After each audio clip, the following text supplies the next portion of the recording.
The moment the bullies shoved her wheelchair across the diner floor, spilling her tray of fries and milkshake, every head turned. Mia, a 16-year-old girl with cerebral palsy, sat trembling, her hands gripping the wheels of her chair, tears streaming down her face. She couldn't speak easily, but her eyes screamed for someone, anyone, to help. Most people looked away. Most people froze. But then one man stood, and in less than a heartbeat, everything changed. It had started like any ordinary Friday afternoon at Mel's Diner.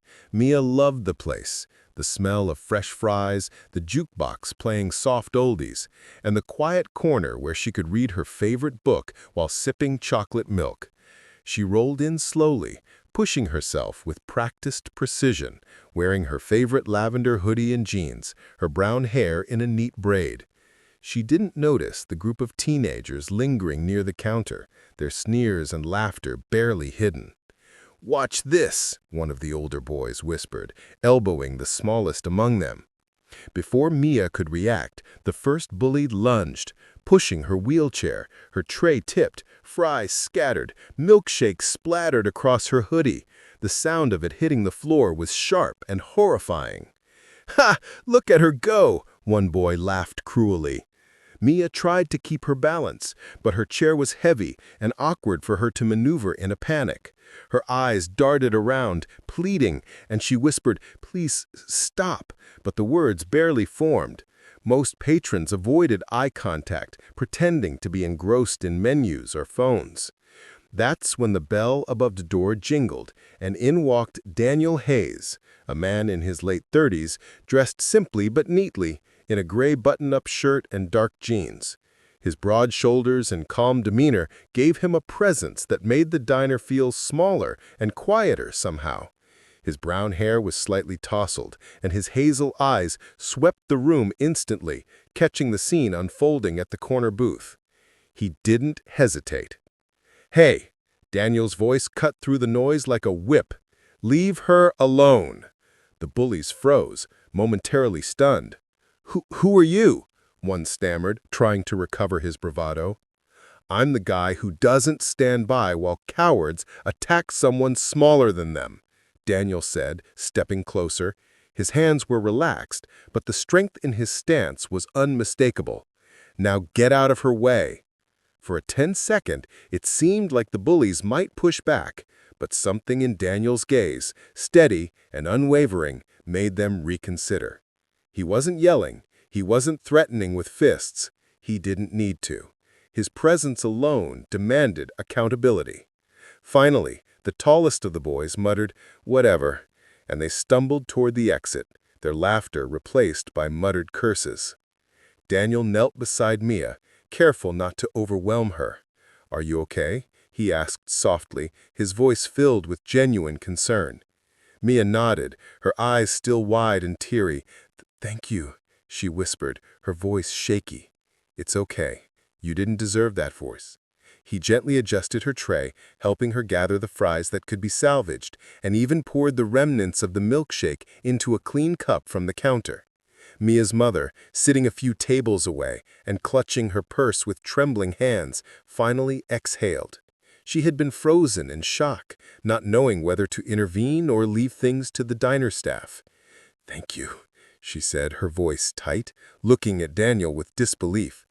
"I didn't think anyone would." "You don't have to thank me. No one deserves that kind of treatment ever." The diner resumed its usual rhythm, but the ripple of what had happened lingered.